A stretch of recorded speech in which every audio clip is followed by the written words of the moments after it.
Well, hopefully, like last record was all right when I was not here. Yeah, Yeah, that's fine. okay. Oh, Yeah, good. yeah. Although, Phil, it was really bad and horrible. Thank God you're back. Oh, sorry, yeah. Sorry, Phil. It's nice to have you back, Phil. Yeah, it was terrible. Oh my God, we barely held it together, Phil. It was so bad we let Al drive the bus, so that's how bad it was. That's good. I'll make a quick note. Use sarcastic replies for cold open. Yeah, be good. Making note of that. Fair enough. Fair enough.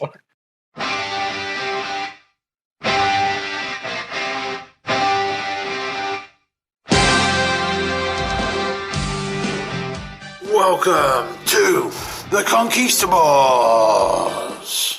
Tonight, the Conquistabores do battle over the Royal Samovar Trophy at Battle Royal at the Royal Albert Hall. Coming down to the ring tonight, the Texas Tornado, Euan Taylor, the Natural Disaster, Theo Doyle, Rowdy, Cameron Phillips, and Hot Sauce Geordie Adam Milburn. Only tonight on the Conquistabores.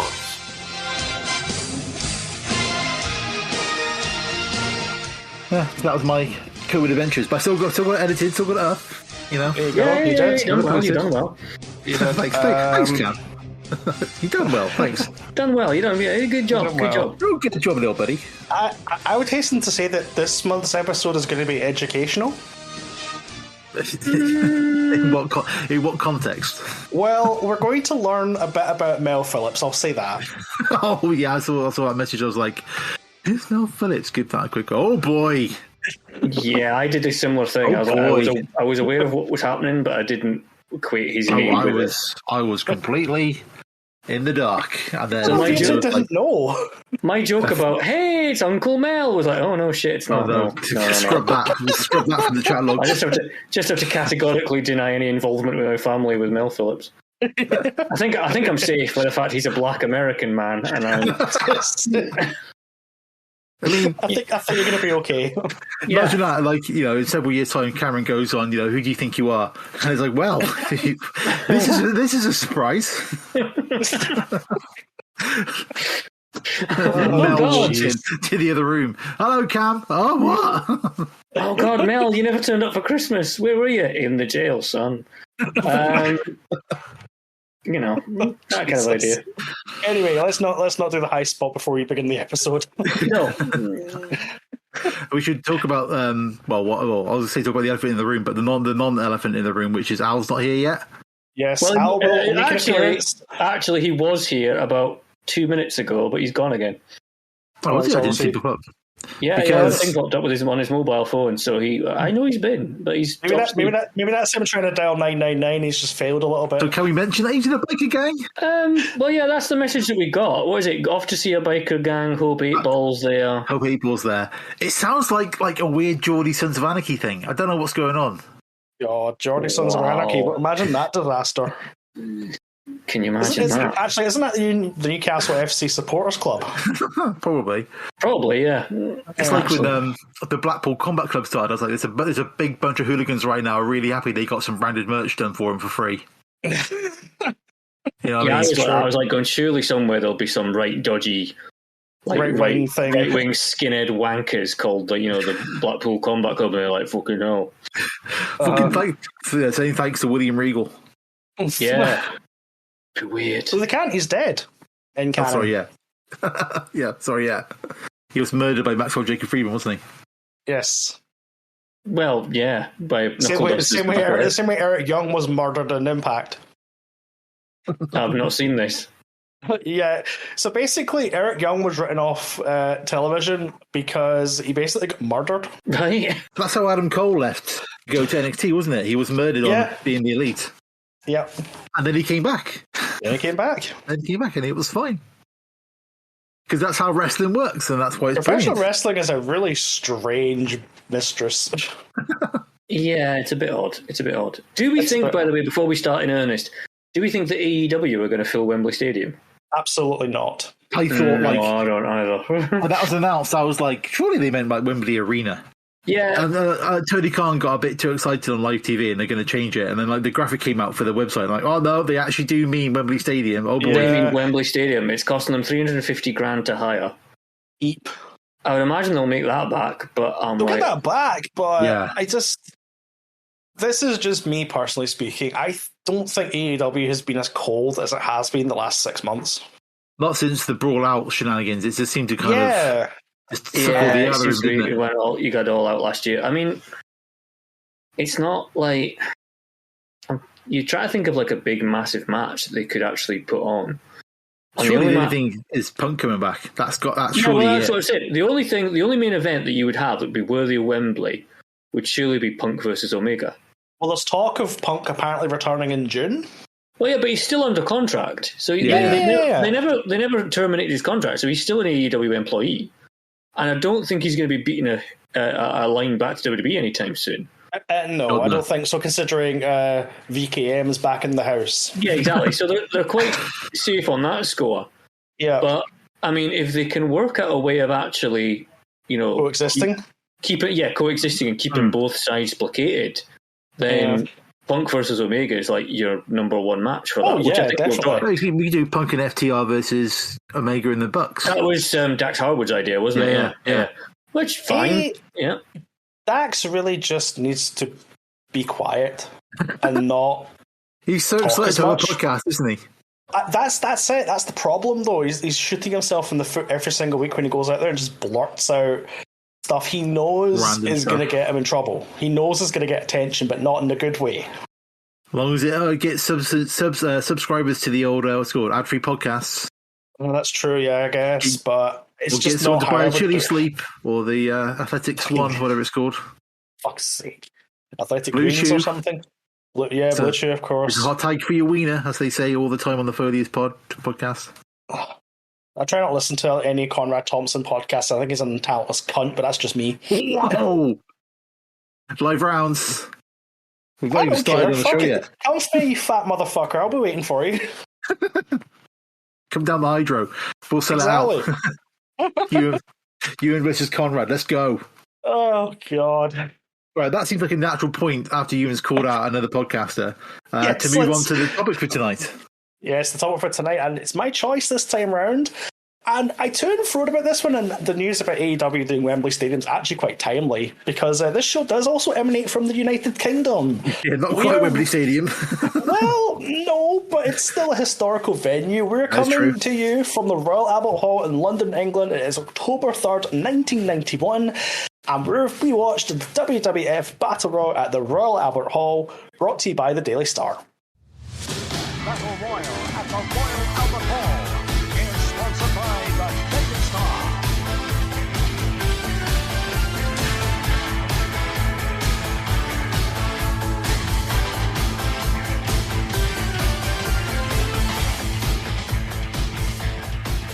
That confused me, I'm not going to lie.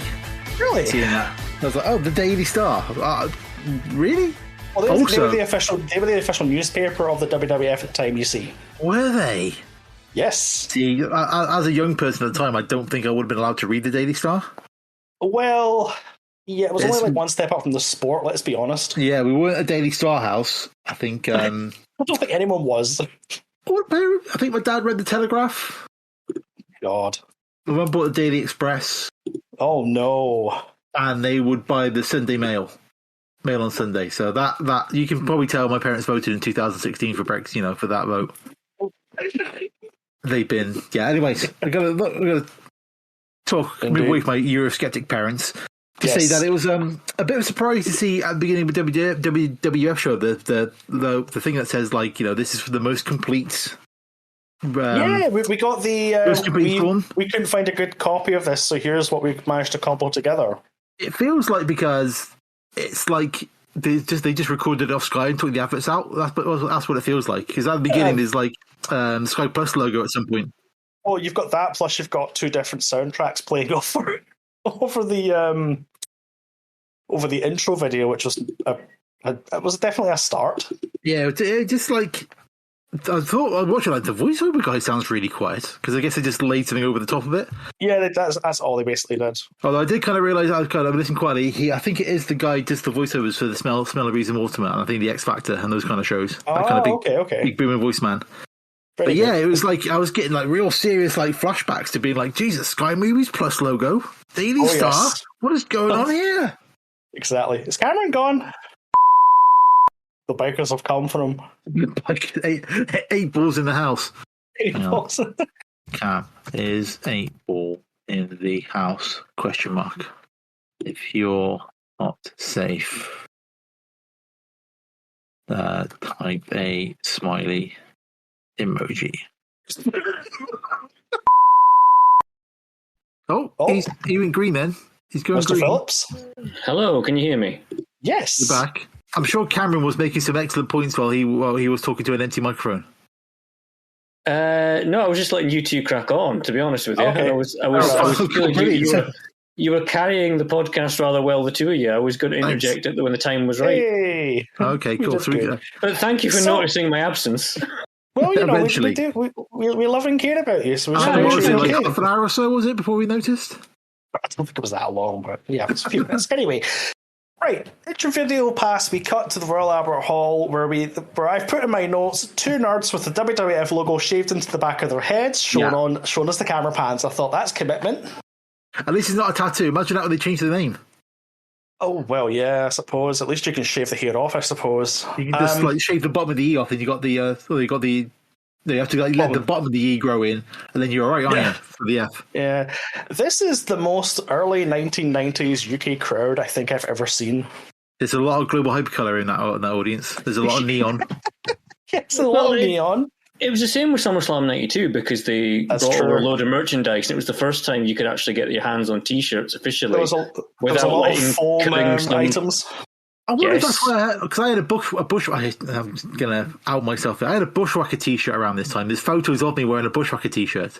The greatest tag team. Because, I guess that was because the magazine had come out, and there was a catalogue in the middle, wasn't there? You could kind of see all the merch and order it through that, I think. Mm-hmm. Yeah.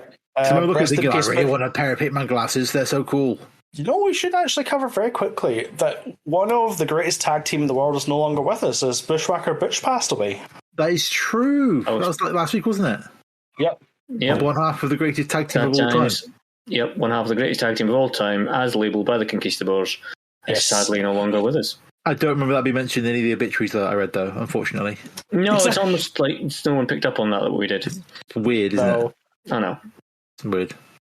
But yeah, it's a very 90s vibe from the whole show, to be honest. Definitely very 90s. Totally. I mean, watching this show, though, it's like, this is one of those like wrestling shows where the venue kind of makes it because it's so unique. It's very much definitely. Like these days we're used to seeing whatever WWE pay-per-view from a normal dome somewhere in America. Yeah. And, your Boston Garden or whatever it's called now. Some kind of arena that looks the same as any other arena. It's the same as it's kind of the same as New York. Looks kind of the same as Madison Square Garden. Looks kind of the same as the Alamo. I would say Madison Square Garden's one of the only ones that looks different because you've got the entranceway on the camera, haven't you? They don't run it anymore because it's such a hassle to get to. Yeah, that's true. But it's like there's occasions where the venue itself just looks quite unique. I kind of compare this to the ECW shows and the Hammerstein Ballroom. I love those shows. Coming off the Royal Box. Can you imagine? Exactly. And the other thing I was thinking about this in a more modern kind of comparison to this would be the NXT UK tournament they did, first of all, when they were at the Blackpool Winter Gardens. Oh, yeah, that was great. Yeah. That was a great venue. Amazing. Yeah, exactly. So it's just stuff that isn't just your standard, here's where, whatever basketball team playing here, they're massive, soulless, boxed and modern day architecture. Stuff like that. What's that? Was that Alan rejoining us? Alan is here. But he will not speak. Hello! Oh, he's here.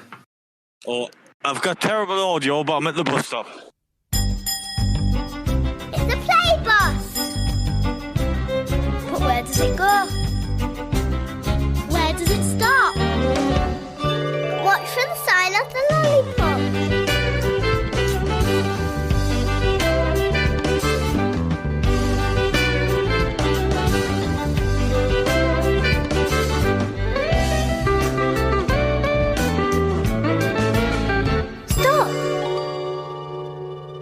Mr. Brown Nail, stop.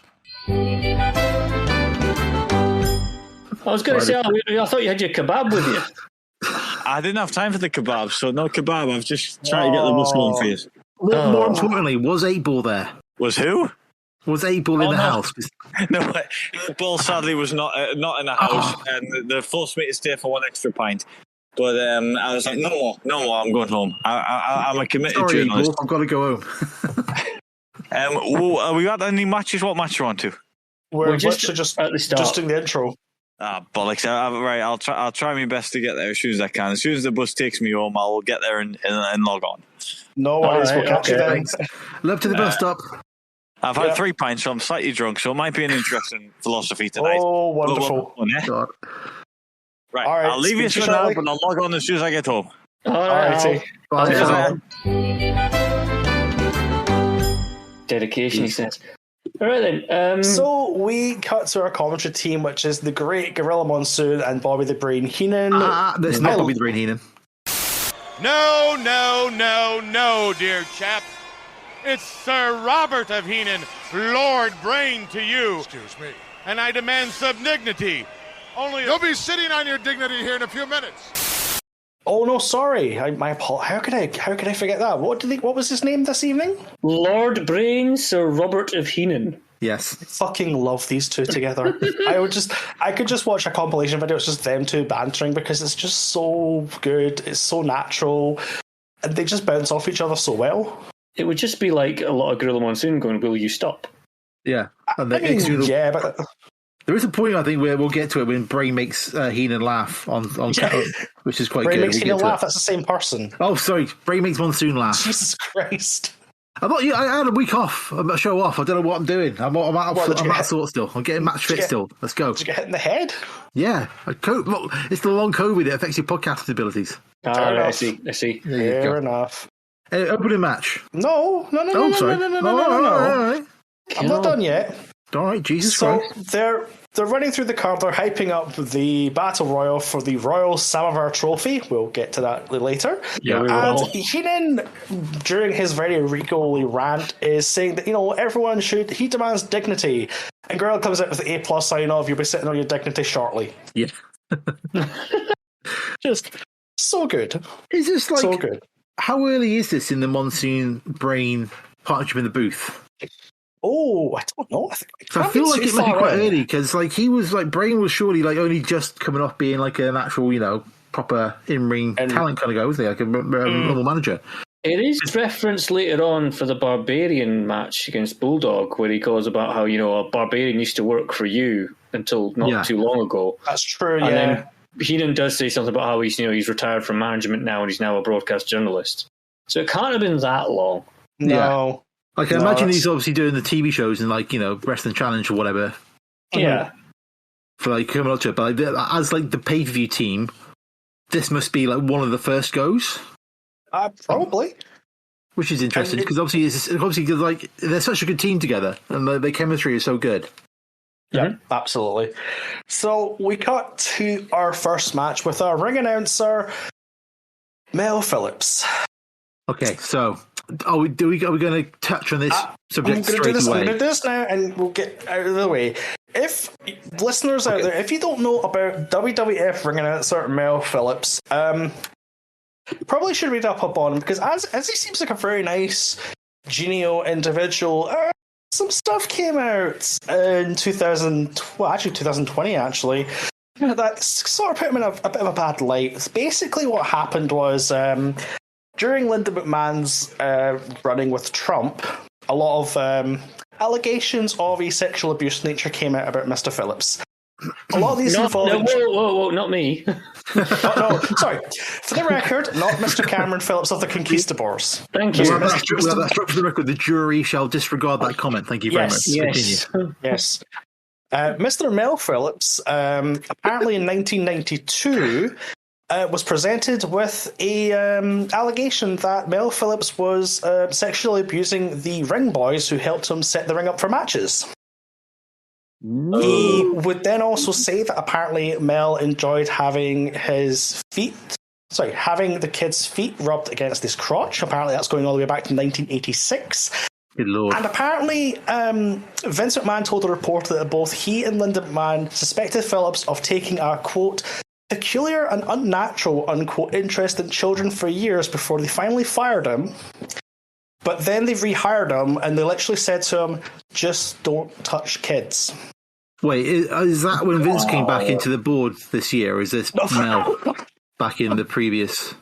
I'm just I'm getting myself confused about who was accused of things and came back. So it was Mel was accused of sex crimes and came back. Not Vince, who was also accused of sex crimes and then forced his way back, which is a whole other thing there, really, isn't it? Yeah, I suppose. Unlike Vince, I don't think Mel paid anyone. A WWE attorney told Insider that accusations against Phillips were about a, quote, foot fetish, end quote, and did not include, quote, anything approximating the conventional forms of sexual abuse such as rape, sodomy, etc. He described claims that McMahon knew about the accusations while continuing to work with Phillips as, quote, outlandish and classic libel. Wow. Mel Phillips, ladies and gentlemen. Because I'm sure I can't find the article right now because my phone's over there. But like the thing I read was like this kind of came out also like there was some like redacted FBI documents were kind of released and then redacted because obviously this amount of time came out. And it was kind of video was out there. Yeah, it was tying it into the steroid trial. Like it started with Mel Phillips and then became steroids, and that's where the kind of. I think what happened was the authorities just started digging and they just kept finding more and more gold. Yeah, because like it's the WWF in the 80s. Like, who knows how much crazy shit was going on at the time? Well, we'll get to that later on with some of the participants in the later matches. I've got some questions about them. But anyway, Mel Phillips, I hope he rots in hell. Anywho, I've never heard of this guy before. Like, because I've never seen this show before. And like, on all the WWF I watched around this time as a kid, like even watching, Superstars or Wrestling Challenge or whatever, it was always the Fink. I don't know what his deal was. I don't know if maybe he did the house show circuit, and obviously this, I guess technically you could call it a house show, but obviously it was being broadcast. Well, it does feel like a B circuit house show being recorded. This does. It is absolutely a glorified house show. Yeah. But it's done in front of a UK audience, and this is probably would have been the first time that they've ever been over in such a capacity. So therefore, they're going to get cheered for anything, as we'll see later on. Yeah. This is absolutely in wrestling quality. This is definitely a house show. Yeah. Oh yeah, absolutely. So maybe that explains why, because obviously Fink's not there. Nope. Hogan's not on the card at all. Infamously not there. Is referenced. Hogan's filming apparently. Was Savage like around, or was he retired at this point? 92. I think he was almost in WCW at this point. No. He would have come back to the Fretty, wouldn't he? He would have come back, like he would have been like unretired by this point, wouldn't he? My timeline's wrong, sorry. He would have retired at WrestleMania 7. And he's back for 8, isn't he? Because he has the match with Flair. Back in time for 8 because he has the match with Flair. So I'm not 100% sure. Like the Hart Foundation not on the show at all? Like a lot of the kind of big names just aren't here, are they? Well, Brett wouldn't have been a big name at the time, to be honest. He would have been building up. I'm doing my the Hart Foundation. It's not long off, Brett going by himself. Yeah, I know, but it wouldn't have been. It's not as if Brett would not be what he was. Oh yeah, like in 5 years' time, but he still would be one of the top tag teams on there at the very least at this point. It just seems like it's just the B circuit guys, as opposed to the kind of A tier. That's made quite obvious with our opening match, which is a tag team attraction of the Rockers versus the Nasty Boys with Jimmy Hart, who we'll see quite a lot of throughout this show. Quite a lot. I think at this point, isn't he like the last manager standing? Think so, yeah. Slick would have gone. Heenan's in the booth. Sherry's probably got Sherry will be with somebody. It's probably still with Savage, I guess, or maybe DiBiase at this point. I have no idea. Yeah, no manager at all. But yeah, it's just Nasty Boys come out, the heel ones. The Rockers, I guess this is quite close to the split. I don't think it's far off at all. I did enjoy the Nasties coming out to a vociferous reaction of middle fingers from children. Yes, lots of V's being flashed at him and all sorts of notes during the match. It's tremendous. Bobby the Brain comes out with a line, "They're nasty and nice." Okay. Nice, yeah. But then I think a line that will sum up probably the opening half of this match is there's just lots of dicking around. Pretty much. There's lots of completely playing going to the crowd. Jannetty steals a coat. Yeah, at one point Jannetty puts on a coat. Now I don't know if that was meant to be part of the match or Jannetty was out of it a little bit and decided that he was cold.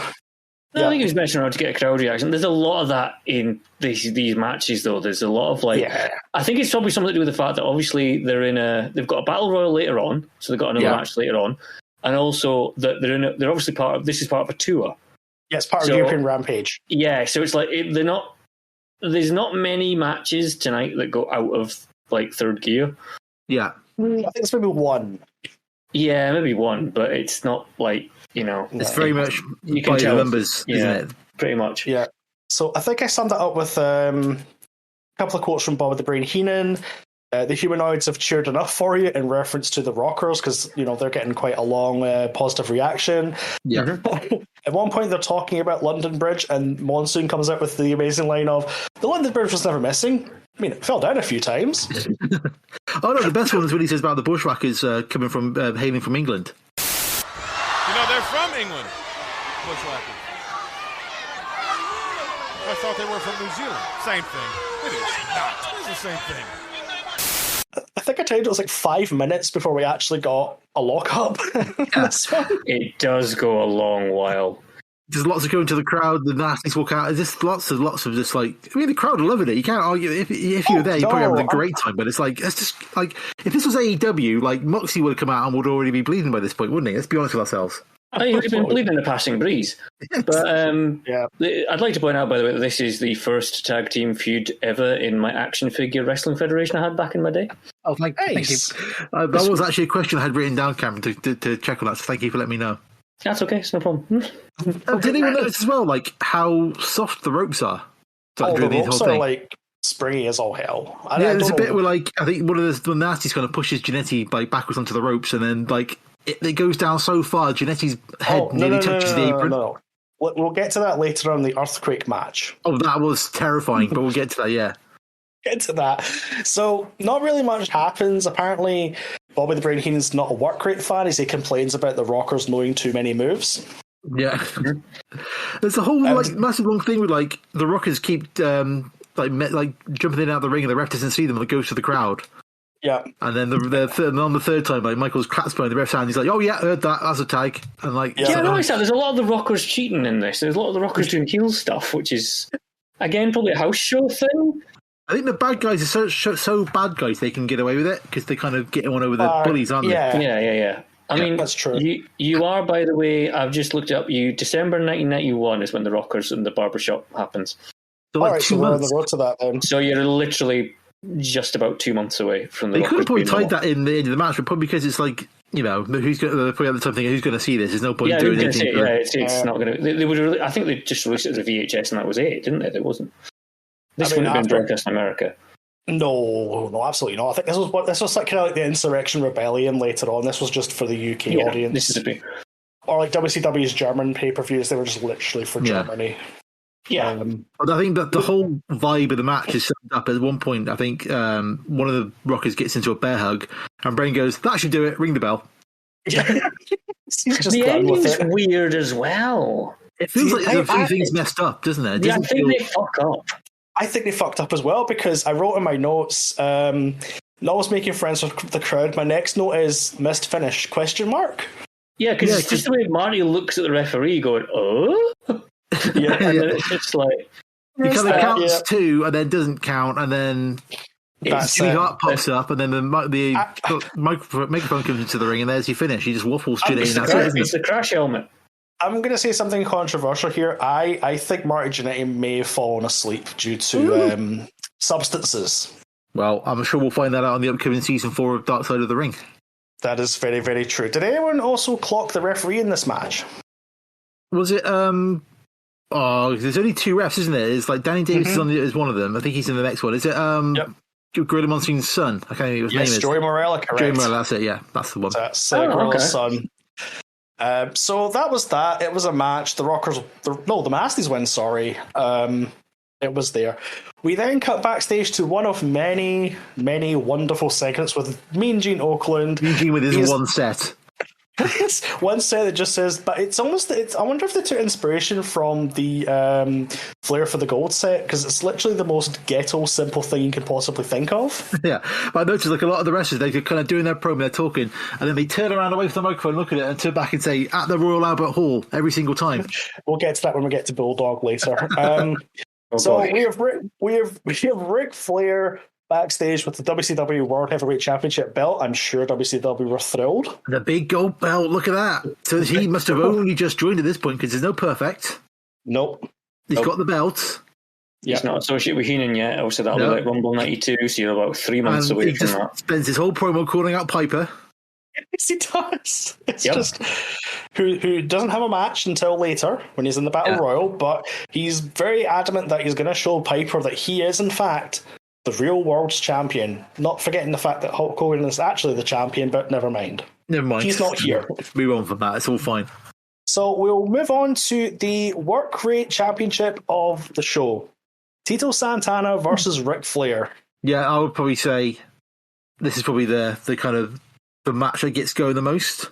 Yeah, although this match rocks. It doesn't start off that well because Tito comes out and then his music starts awkwardly late. Yes, I think somebody was maybe not quite paying attention.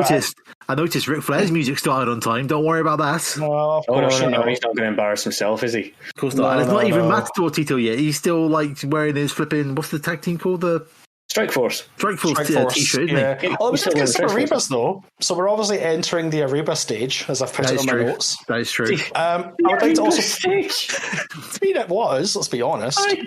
It just sounds like a medical complaint. Sorry, sir, you've reached the Areba stage in your treatment. Whenever we touch you, say Areba.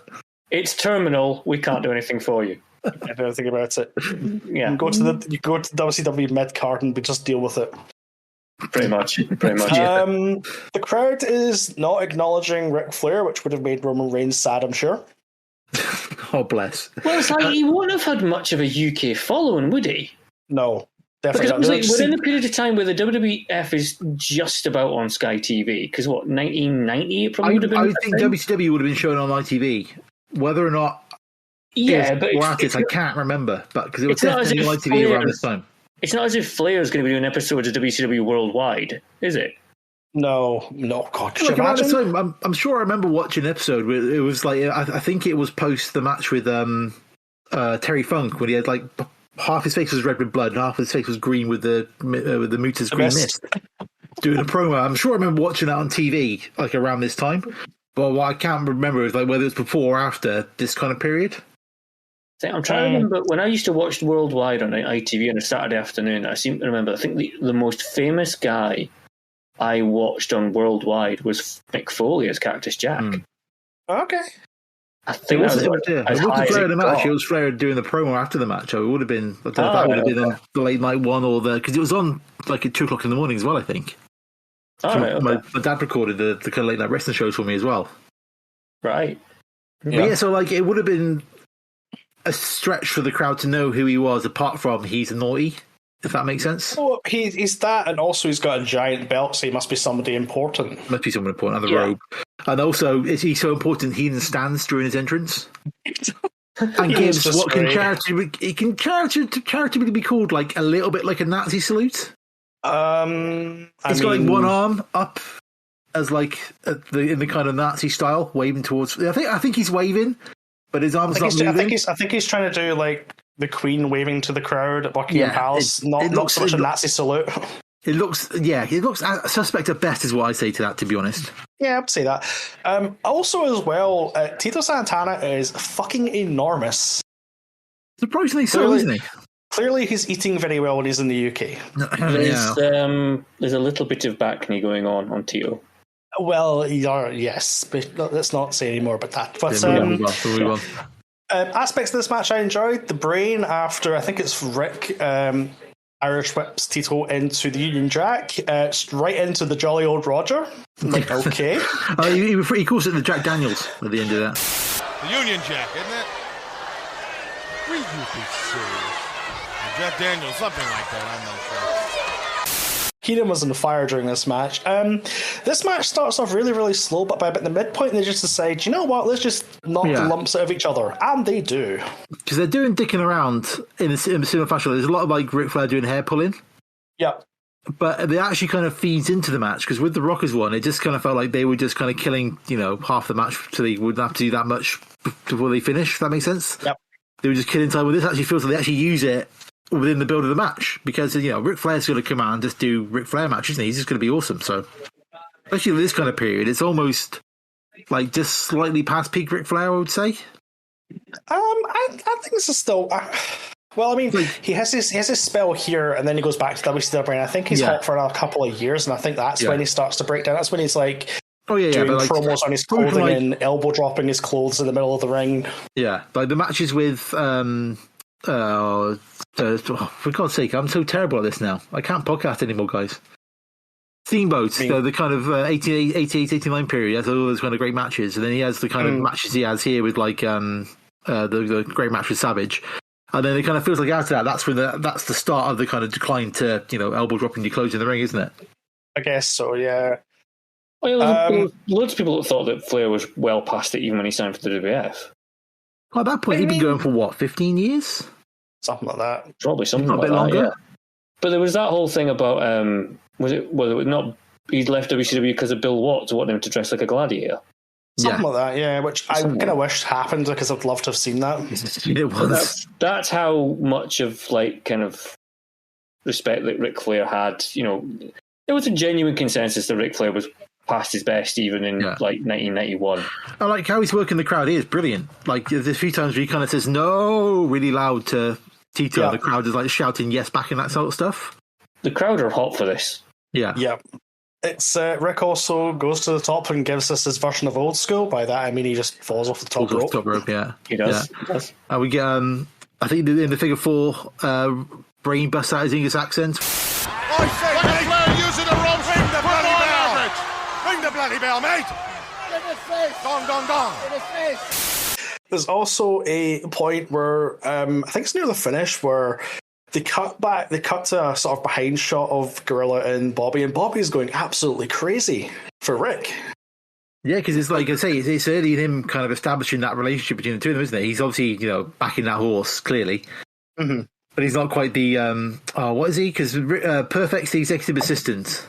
Mm-hmm. And I can't remember what Brain was to... It's like not financial advisor, something like that, wasn't it? Like an advisor or something. Yeah, it was like almost like a PA almost type idea. I can't remember what it was now. But yeah, like that little triumvirate was brilliant. I mean, once you got the three those three together, oh my goodness.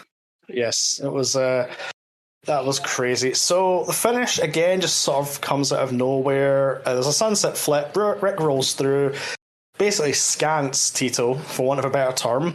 We get a moons over my Tito arse that goes on. Well, from the one angle, it's fine, but then you see it from the other angle, it's like, oh my god! It's like, oh, it was a full moon. It really was. And you could see that Tito really wasn't prepared for this, because he was like reaching down to his trunks to pull them back up again. Yeah, because they were like all the way up. Where they were like, you saw the whole thing from that.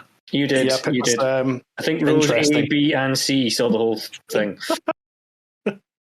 All the way to the D. Anyway, so we then cut backstage once again to Mean Gene with the Big Boss Man, who declares that the world is the Big Boss Man's jurisdiction. So it's nice to see that.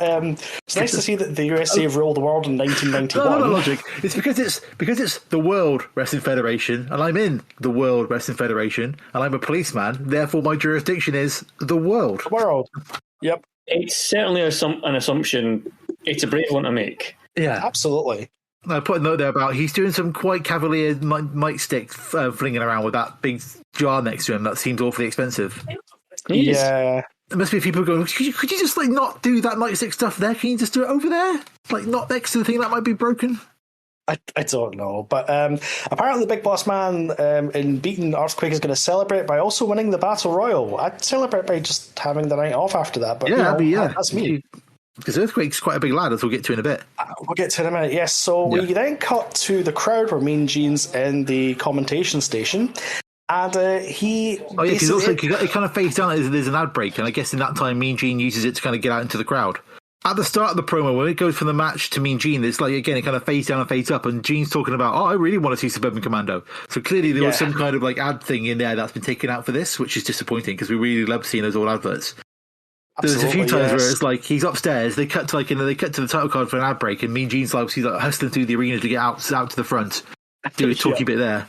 We get an interview with Earthquake and Jimmy Hart making his second appearance of the night. My notes state that Earthquake showing off a nip, spicy.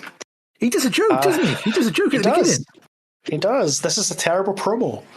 Do you know how long of a boat ride it is from US to here? Really far. That's why we took a plane. Anyway. Promos were terrible. It's just him shouting. Yeah. Well, he's talking about him having to take a boat ride because, the plane... It's really fast. That's why we got a plane. It's like, he threw a joke out. Earthquake. What's all that about? I just literally wrote, Quake talking about a boat ride, too long, so took plane. Alrighty then. And I also have a point of order to raise at this point. That's okay, just to get serious for a second. Because Jimmy Hart says about that everybody should get earthquake insurance because earthquake's there. Now, as an actual industry professional, I can confirm that earthquake insurance in the UK is actually quite easy to get because it's quite a low frequency, yet high severity risk. It's normally given as like a standard peril within your normal buildings insurance or property insurance. So you'll find earthquake generally just gets included as standard because we don't have the problem here. Whereas if you're talking about somewhere like America, San Francisco, it probably would be excluded and you'd be much harder to get that level of insurance there. Which I assume Jimmy's got that problem because he lives in America rather than the UK, so he's not aware of the difference between the two insurance markets. So when he's saying like it's a big difficult thing, you'll just get it as standard in most cases, to be honest. So just wanted to clarify that point before we move on.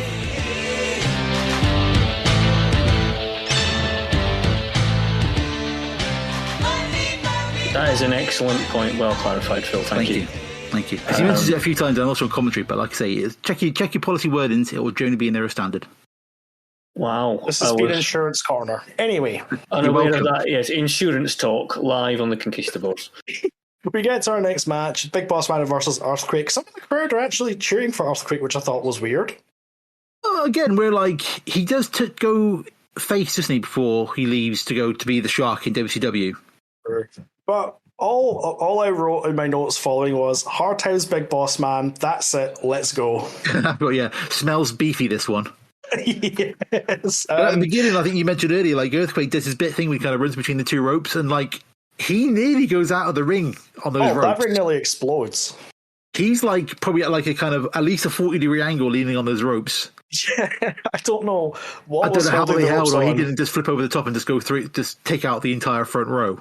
I have two favourite bits of this match. The first one is the Boss Man does something that I've never seen any other wrestler do ever, and that is an axe handle from the bottom rope. Yes. He does that as well. But to be fair to him, like he goes up to the second rope, then he goes, actually, no, I'll do the first rope, and then he does the second rope, and then he does the top rope, so he does build to it. But why would you come off the first turnbuckle in the first place? Amazingly ridiculous to begin with. And I'm like, is that it? Is he just stopping there? But by this point, Quake was gassed because he was gassed literally about 10 seconds in. Well, yeah. And then the other bit I love about this when Boss Man does it is the fact that he does repeated headbutts to Earthquake's belly. Which I don't. Why would you go 15 minutes for this match? Somebody answer me that. Oh my God, Al's appeared. Here we go. Yeah, here we go. Hello, Al. Why would you go 15 minutes for a match between Bossman and Quake? Because it's a house show and nobody cares. Well, that's why. I've had 3 pints. But my one memorable moment of this is when Bossman pulls out the ultimate offensive move. Oh, go on. What would that be? It would be an axe handle from the first rope. Not the middle rope, not the top rope. Nope, he would go up to the first rope. What a devastating blow. I think there's an echo in here. Oh, sorry, I've just joined, so if you've already said that, apologies. Yeah, literally. That was my memorable moment from the match. No, my memorable moment, I'll tell you what mine is, because it feeds into this, because he does the first turnbuckle, he does the second turnbuckle, he does the top rope, and he jumps off onto Earthquake, and Earthquake catches him in midair and power slams him. which is actually an incredibly impressive feat when he pulls it off. Because Bossman's what, like 350 or something like this point? He's slimmed down from like his heel days. Yeah, he hasn't been eating chihuahuas yet, so he's a bit slimmer. No, he's slimmer. Yeah. But he just catches him in midair and just slams it. It's like, wow, that's actually genuinely impressive. Yeah. The rest of the match isn't at all, but that bit, Other notes from my other notes from my notes. Very good. Well done. That's a good sentence. Nice one, Euan. Well done. Here's how bored I was during this match. I wrote the following. Earthquake has his name that almost points to his cock. Why am I watching this? Oh wait, this match sucks and that's why. I've written oh god, an air horn. Oh, I've got that, yep. And now a bear hug. Second of the night. Brilliant. Why is this match still going in all caps? Big Boss Man trying to hide under the ring. Another Bobby the Brain Heenan classic. It's terrible. But it is saved. The match is saved because the real Law and Order of the WWF comes out to save the day. The motherfucking Mountie comes out. They don't like him, do they? No, they do not. They do not like him. But I was cheering because that's my man. Yeah.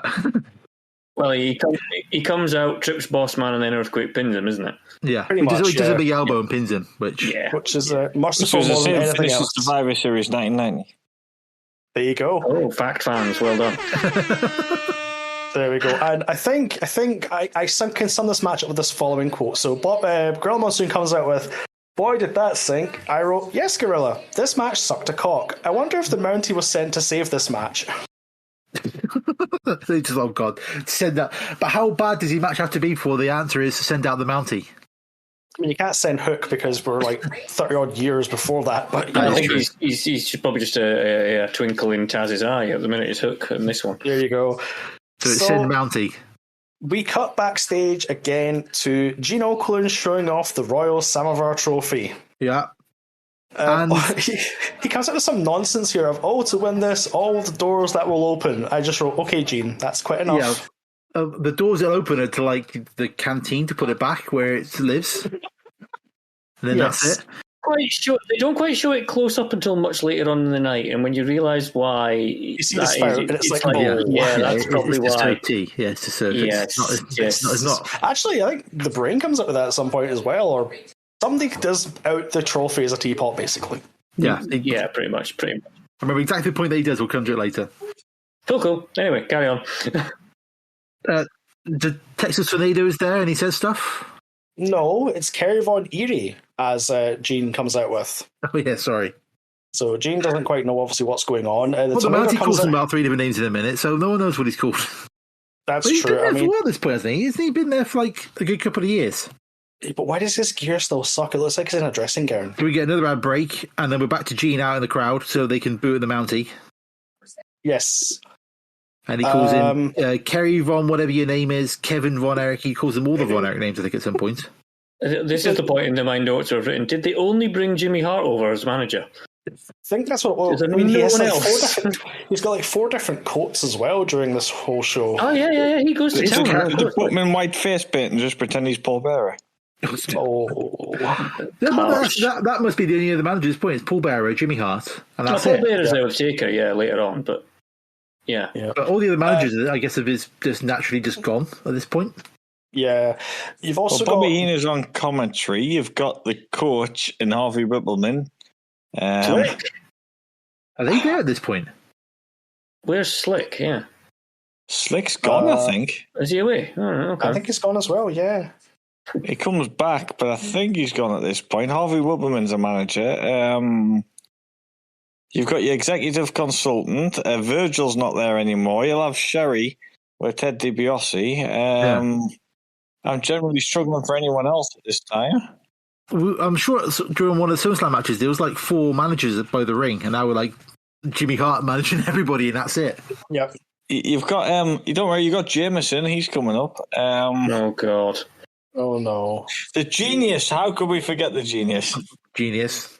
Oh well, it's just a point. I think though, if you're looking on tonight's evidence, you would probably be reporting Jimmy Hart to the Monopolies and Mergers Commission because he seems to have a complete monopoly over all the managerial contracts in the WWE. He does. Well, assuming you're a heel, of course. Well, yeah, exactly. Anyway, my favourite bit of this is Heenan's commentary about making that the Mountie is going to be the head of Scotland Yard. Well, there's that, and also he says that the winner of this match is going to be the King of the Mountain, and I wrote somewhere Double J's got a shiver down his spine. Yes, indeed. But, I quite like Mountie gets some good heel because he's like, I want to hear my music. Oh, I love that. And I said no music followed. Is it the Canadian National Anthem music at the moment? It's some sort of copyright-free nonsense that sounds kind of vaguely like Old Canada, but it's not. There were all the shenanigans, weren't there, around his theme at this point, wasn't there, about him not being allowed to do certain stuff? And well, he was basically parading around as a parody of a law enforcement Canadian officer. officer. Yeah. Which is fine if you're from Cobb County, just not from Canada. That's obviously the rule. They clearly don't care in Cobb County. But I just love the Mountie here is just, you can tell he's into the character, you can tell he loves what he's doing because he just goes all in. That is true. Imagine if the Mountie had stuck around to about 97 and become part of the Hart Foundation. Oh, Lord. Can you imagine? That would have been incredible. Well, one of my first notes at this point is I've written down there's a sleeper that pops up. So I think if you're playing bingo rest holds, you pretty much got the entire set at this point now, I think. Yeah, if you're taking a shot every time there's a rest hold, you're probably lying on the floor at this point. The only one we're missing, I don't think we see it tonight, is the abdominal stretch. No, I don't think we do, actually. Come to think Otherwise, you get your a headlock, you get a chin lock, you get not quite a camel clutch later. You've got the sleeper, you've got two bear hugs. It's just rest hold city in this one, isn't it? Because it's a house show. Exactly, it's just a house show. Basically, this entire match is the Mountie getting wound up by the crowd because they just won't respect him. They don't respect the uniform, do they? Clearly. Well, they keep calling him Jailbird because he obviously the SummerSlam 91 match where he lost to Boss Man and had to spend the night in jail. Boss Man. I was watching this with Claire at this point, and she went, "He lost a what?" And I was like, okay, she lost a jail match, and because they're both law enforcement officials, so therefore that's how you solve problems with law enforcement. Yeah. And then I was like, and then it leads to one of the most homophobic jokes that the WF have ever put on, which is some feat, isn't it? Yeah, pretty much. When you consider the league table for that, it's quite some feat. Alex is somewhere excited right now. Possibly. Yeah, and Mountie ends up getting the pin with his feet on the top rope. Yes, quite impressively. Although, what does happen in a unique circumstance? We get what was quoted as instant replay, where we think we're going to get the match restarted, but then the Mountie just leaves and disappears, and that's it. I'd like to point out so far, every match the heels have won so far. Yep. Yeah. And there's no... what a great way of getting your crowd involved. But they don't seem to care. So they're just happy to see wrestling, aren't they, at this point? Yeah. They've got their money, they've got their merch money, they don't care anymore. Yeah. Yeah, but it's like, obviously, we've learned from the end of this match that VAR isn't a thing in wrestling. Never, unless they want it to be, therefore it does happen. That's always been in which it does, yeah. It doesn't count until it does. And then we go to the one room that every building in the UK has, a funeral parlour. Yes. I've got one in my house, why haven't you? Well, there you go. Exactly. I love these segments. I love the funeral parlour. I love the properly good funeral parlour ones. Yeah, it's absolutely amazing. I was also thinking, though, at the start of the night, I was like, oh, wouldn't it be really, really cool if they had the organist play all the theme tunes? All the theme tunes. Even the Nasty Boys one. Yeah.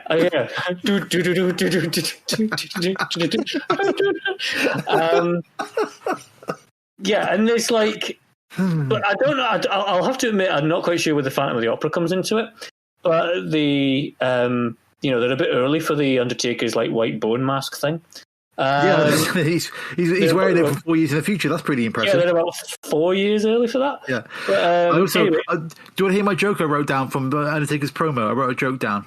Let's hear your joke. I'll do my joke. Because Undertaker's talking about there being like in the Battle Royal there'll be a WWF mass burial.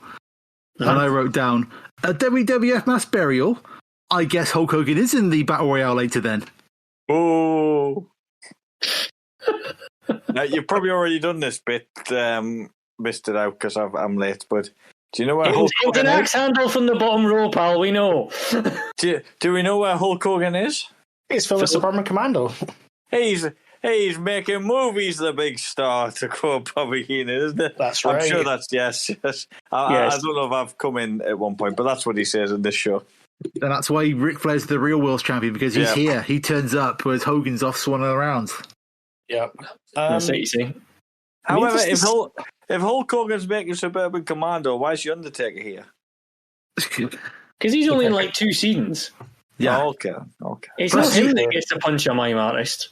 Undertaker can like teleport between caskets. We all know this. Oh yeah, it's true. Actually, yeah, he's like Dracula. So we'll just put into one in America, and we'll come out of the one in the funeral parlour in the Albert Hall. Boom, he's there. Yeah, that's it. That'll be fine. Exactly. So he's facing, of course, everyone's favourite UK wrestler. Yes. Well, to be fair, I was like, please tell me that Hacksaw's not going to give it the old USA. To be fair, no, but he doesn't. He just says ho. He doesn't give it USA. He does get a USA chant going. I've written that down. It's the only thing he's got going. It's the only thing he knows. I wrote down, can Duggan get a USA chant going? Yes, he can. I heard him go ho, and everyone goes ho back. But he did that. But then he definitely got a USA chant going. I'm going to cut the audio in right now. He definitely does. The man never even breathes heavy. You never see him try to catch a breath. The man is not real. Look at him. He'll believe. Fair play. Yep. And then my next highlight after this is when Undertaker goes up to do, well, I guess it's at that point it's new school, but he goes to do old school. The exact same thing. So I went, Undertaker goes for old, school, actually. Usually goes to school. But like, it's goes to school, yeah. It's much less impressive when the top rope psychs down to the middle rope when he's doing it. That's true. Well, it's a hell of a weight for that top rope to carry, like, you know. I know, but even like normally, like, it stays up there quite well. This one's just like, no, I'm going down to the middle, pal. He should have done it on the bottom rope like the boss man. That's what he should have done. That's the strongest rope he could have done. The strongest rope of them all. Now, it would be stupid of me to assume they would have 5 heel victories in a row.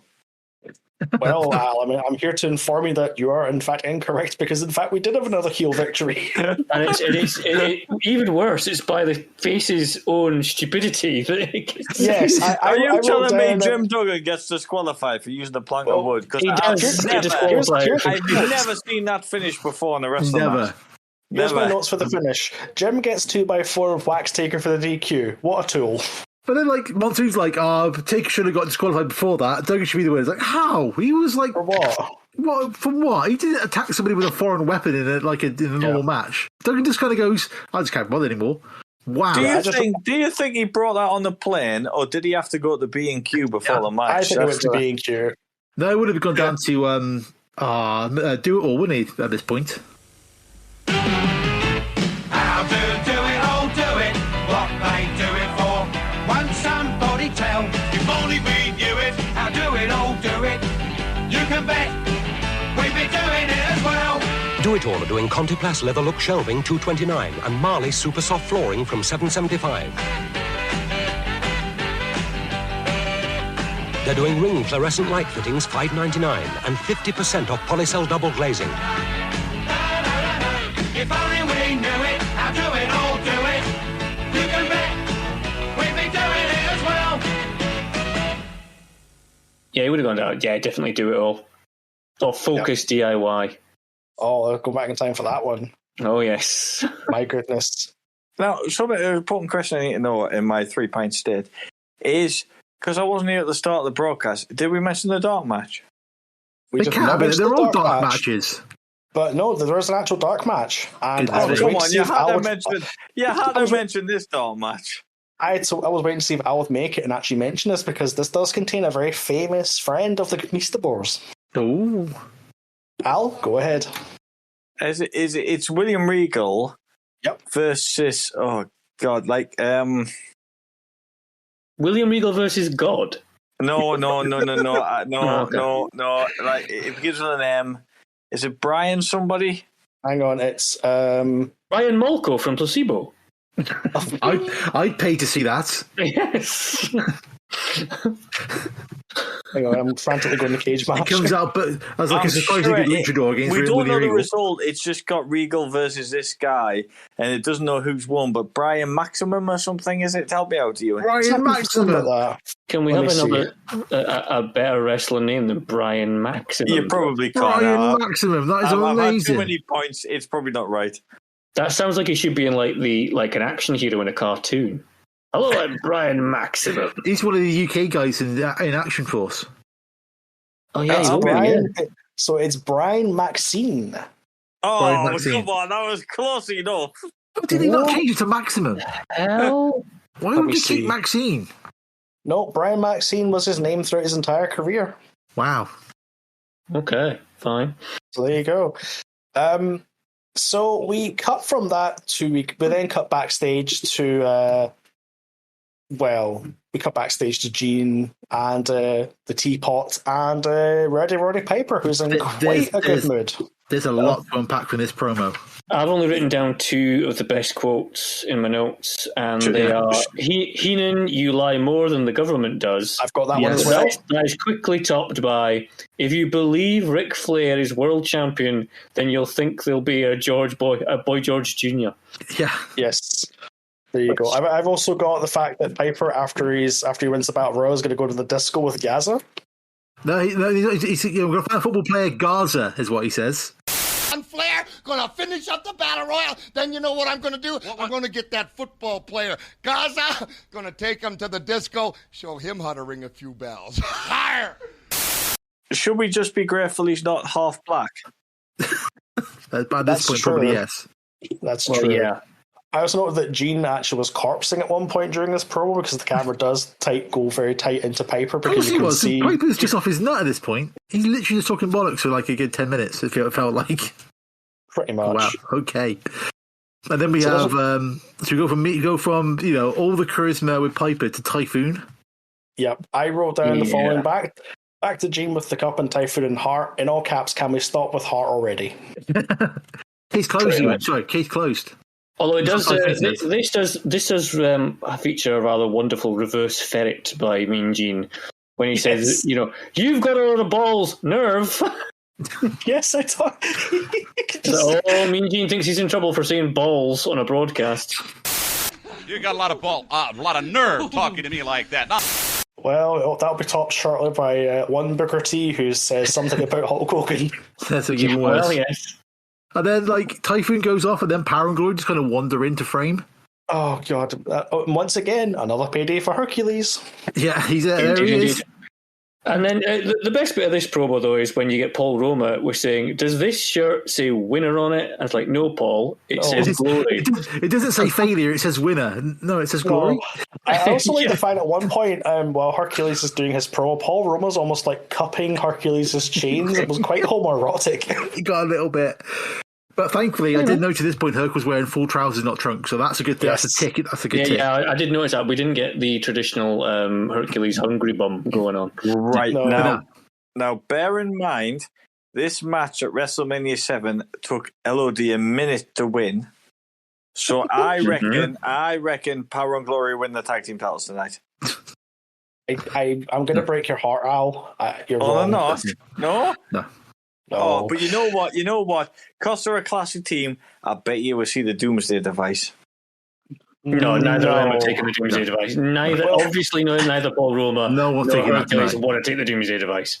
I'll explain why that doesn't happen in a minute when we get to LOD's promo.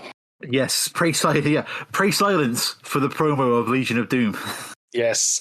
So we bring out some choice codes from this. I would like you to put this entire promo in if you can, Phil, because this is probably the top 3 promos of all time. I've written loads down for this. I mean, my only negative point is he doesn't say "Tell him Hawk." He says right, Hawk. We don't get the classic.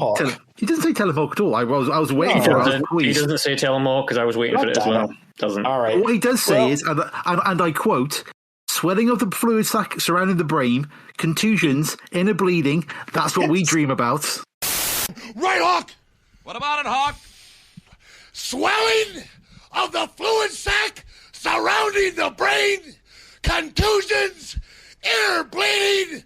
These are the things that our dreams are made of. Here is my quote. I wrote down, swelling of the fluid sacs around the brain. What the fuck are you on about, Hawk? I can't type for laughing. I hope one of the guys took down that promo. I'll write that down. He refers to the tag team as Sour and Glory. Which he did at WrestleMania 7. Is it not Sour and Gory? Sour and Gory, yes. Sour and Gory. Gory is what he calls them. Sour and Gory. It's a joke he's reused from WrestleMania 7. Because he probably still thinks it's WrestleMania 7 because he's so drunk. Probably. Well, that's my first note of the promo. Hawk looks fucked up. I had to listen to this about 4 times to figure out what he said, but he says, your mother won't accept the looks that you have been thrown above the ring from one end to the other. Because when we get done with you, your mother won't accept the looks that you have been thrown about the ring from one end to the other right here in London. Hawk's doing poetry jam in the middle of this promo. Yeah, it just goes off. He's just doing free-form verse. Like gonzo poetry. That's what he's doing at this point. Wow. And then Animal finishes off, and I was panicking where this was going because he says, because there's nothing better than the LOD likes is a good gang fight. Oh, yeah. I saw that. I was like, whoa, okay. Uh-oh. We're coming after that Battle Royal because there's nothing better that the Legion of Doom likes is a good gang fight. We all know the Laurinaitis is, so we've got a little bit of a dodgy record in certain areas. So I was like, oh my God, true. where is this going? My final note of this promo was just, I love the old tag belts. Why aren't they wearing them? They're just carrying them, aren't they? No, why aren't they wearing them? Well, Hawk probably doesn't even realise he's carrying it, let's be honest. It's just like, he just thinks it's like it's a carry-on full of drugs. There you go. So we cut backstage, we cut to the ring, with poor boy with the brain Heenan getting showered and trashed from the crowd. Yeah. Yeah, they're all shouting Weasel at him as well. They moved at some point. I think Monsoon says, coming up later is the unprecedented 20-man Battle Royal. I think a 20-man Battle Royal is quite precedented. Well, we'll get to that. Not for a teapot. That's a fair point. This is true, yeah. Never before they fought so hard for what is effectively a teapot. So we get to our one and only title match of this entire show. It's LOD defending against Power and Glory. No music for Power and Glory, I note. No. They never had music. No, I just noticed that Power and Glory seemed enormous. Like, they are both enormous men. Paul Roma is very well looking. He was always really like. I think last time we did a Paul Roma match, he would just kind of occasionally just throw out these amazingly athletic moves. I mean, and you just think if only you had like charisma. If only you tried. Yeah, it felt like he could have would have been like a real kind of. I don't know if he would have been a main eventer, but he would have been up at the top of the card, wouldn't he? If he had that whatever that kind of spark he needed to kind of get up to that second gear. Yep. You can tell the brain was bored by this match because at one point they're talking about where do they put the ice for the hockey, referring to the Royal Albert Hall. Yeah. Oh, God. I will also say that Paul Roma successfully hit a pile driver on Hawk, which I was terrified about. Which he completely no sells. Yeah, he just gets straight back up. So what's the straight point? up. There's not even... Just up at his feet, punches in one. Not only does he no sell the pile driver, but he just goes straight to getting Roman up for a press slam. Yeah. Sorry, was Paul Roma in this match? Yes. Yeah. Oh, sorry, I thought it was Paul Glory. Yeah, that's true, because that's what... that's what he says. That's how Lord Alfred H refers to him later. I think there's Paul Glory. Change into Glory. Is his last name Hall? Dear God. Oh, my Christ. Oh, please let him sober up quick. Anyway, there's a wonderful moment in this as well when Hercules is in the ring with Animal. Oh, and I think Hercules goes off one rope and then clotheslines Animal, and he goes "Rrr," and it just grunts in the middle of the ring. But then, obviously, I'm assuming they meant to do this 3 times. But on the second run of the ropes, Hercules absolutely fucking leathers him, and he ends up falling over. And you're like, the look on Animal's face is like, you twat.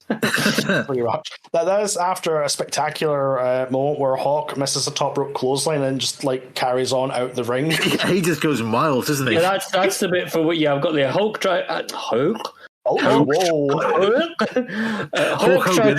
Hawk tries a top rope clothesline. Roma ducks, and Hawk just kind of sails out of the ring. Just straight out. And then a little bit, not long after that, Animal no-sells a Roma body slam, then goes up to the top rope, clothesline, 3 count. Yeah, that's it. There's your match. And then obviously neither Roma nor the Hurk wanted to take the Doomsday device. So he catches him. That's kind of Animal's finisher. The catch into a power slam, isn't it? That's pretty much. Quite a lot for a finisher. Yeah, I did kind of catch a breath because it seemed like Roman's head was quite close to the mat before he finished his rotation. It's like, whoa, a bit of that moment. And it's the first face win. I haven't had time to do my proper research for tonight, but in tragic news, this may be the last televised match of Paul Roma ever see in WWF. Oh. Probably, he's not long away. If it's not the last one, it's very close to it. Isn't he doing the Horseman? That's up for debate whether or not he was actually a member of the Horsemen officially. I think Flair sees him as a Horseman, doesn't he? I think. Well, I can't remember. He also goes to WCW to absolutely batter Alex Wright in like Alex Wright's third match. Yes, I sort of think about that a while ago. Yeah. Well, he wants Snell. He doesn't like the fact he has to job to him. Yeah, exactly. Yeah. He has to make him look good, and then got pissed off, so just potatoes him all the way through the match. There's a cool video on Wrestling Bios about it. I think that's the video I saw. It just popped up on my feed. Like, I'll watch that. Yeah, it's a guy. I think he's from Northern Ireland. I think he's in Belfast, but he's a really cool guy, and it's Wrestling Bios. Wrestling Bios on YouTube. You're welcome. Yeah. We cut backstage once again to Mean Gene Okerlund, and the second place winner of Best Promo of the Evening goes to the UK's own British Bulldog, who in taking inspiration from Phil's lack of geography knowledge, states that apparently London is round the corner from Manchester. Yeah, I've got just around the corner, up north in Manchester, in my hometown. At least he's not bizarre this time. No, I think he's just high or drunk. I wrote. He does smell victory, though. I don't know if you noticed that in his promo. He mentioned he smells something. He smells victory. It's victory. It's victory. Yeah, because he keeps saying, "There's victory. I smell victory. I smell victory." It's like, all right, Davey, just calm down. Sit down. Yeah. Put the bottle down. Get ready for your match. Put the ball down. Yeah, he's probably been partying with Hawk. Can you imagine? This is a little touch on that. Could you imagine this group of guys on tour around England? You've got Ric Flair, you've got the Legion of Doom, you've got Davey Boy, you've got Piper's mixed in there as well. It's just pure chaos, surely. We are just 1 year away from the infamous match where British Bulldog spent the entire summer smoking crack with Jim Neidhart before the match at Wembley. That's only one gentleman's story. I always found that a bit dubious, but that's one gentleman's story who's the greatest wrestler ever, and nobody else could ever have a good wrestling match unless he's carrying them. Are we talking about Neidhart or Davey Boy there? Talking about Bret Hart, are we not? Oh, are we? Yeah. I've actually got Bret Hart's book behind me. I could find the passage that this is involved in if you want to. Of course. I should have realised I was referring to the Bret Hart Bible. He's referring to the Bret Hart Bible. Here we go. Hold on. He's actually gone to get it. Awesome. I've got a Bret Hart's book here. Hold on. Yes. No wrestler could possibly have a decent match ever in the history of wrestling unless somebody was carrying the match. Yeah. Is there a glossary in Bret Hart's book? We're about to find out. For matches I wrestle better than anyone else in, and it's literally the entire book. I wonder. It's like that speech in Father Ted when he's like in the Christmas special. Now we move on to liars. Yeah. Yeah, hold on. No, Wembley's not mentioned. Hold on, let's see. Talk amongst yourselves. There might be some time. All right, well, I'll introduce the next match. So we cut to the ring to the British Bulldog against the Barbarian, but before that, we get introduced to our special guest commentator, one Lord Alfred Hayes, who is very much on the sauce. He's obviously been out with Hawk most of the night. But when they intro Davey, he's from his proper hometown and in stone, isn't he, with his weight? Because he's normally from Leeds with his build. Well, I mean, given WWF geography, he may as well have come from the moon. That's true. He's from, what was it, say, Goulburn, Lancashire, when he's announced from, I think. Yeah, I think so. And then 19 stone, whatever pounds. And the crowd are a little bit happy to see him. Oh, God, the crowd are going absolutely ballistic. I mean, it's wonderful. I didn't rate much about this match because this was the most house show match that ever house showed. Yeah. Although Bobby Heenan confirms that Heenan Mania is running wild at this point. Yes, it does. Because all the people at the airport. Yep. Once again, there's like a weird moment though with Davey Boy's on the outside and Barbarian's got him to kind of hit him in the chest. But he spits in his chest and then kind of spends too long rubbing it into his chest. I think he was enjoying it too much. Yeah, he's just like rubbing his spit into Davey Boy's chest for just a second too long, and then he hits him, and it's like okay. Yeah, it's kind of weird. Also, it was clear that Davey Boy was also going to the same cardio expert that Earthquake did because he was blown up in about 2 minutes. Yeah, and also his cocaine use because his nose starts bleeding quite quickly during the match. It does. This match was nothing. Bulldog won with a power slam.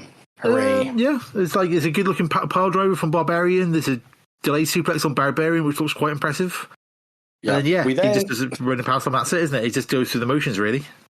Yep. So we then cut backstage to a promo that I literally wrote nothing about because it's Mean Gene, the Nasty Boys, and Jimmy Hart. I am sick of Jimmy Hart. I don't want to see the Nasty Boys. Mean Gene backstage with Nasties who do a lot of shouting. I just wrote down these two are awful in the mic, and that was it.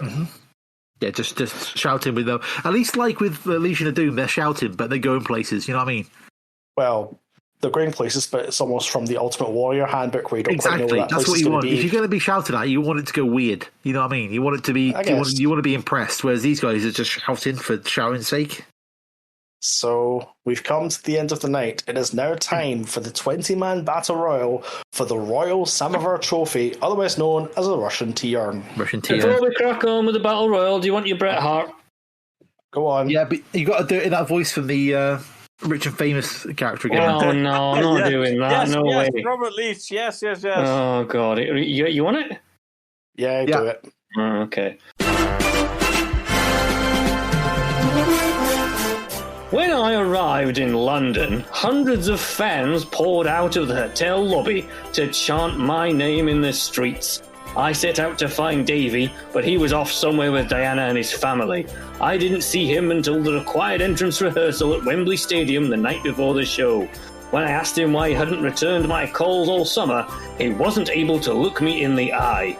He fessed up that he'd been smoking crack with Jim for weeks and was now terrified. He'd gone back to being the same helpless kid I'd rescued from Dynamite 10 years earlier. Trust me, Davey, I'll do all I can to get you through tomorrow. Okay. He nodded, and I sat him down for a crash course, going over and over our match and making him recite the moves back to me. It was now completely up to me to save our match. The following day we arrived at Wembley early. The sun hid high on an overcast sky, but there was a collective sigh of relief because it looked like it wasn't going to rain.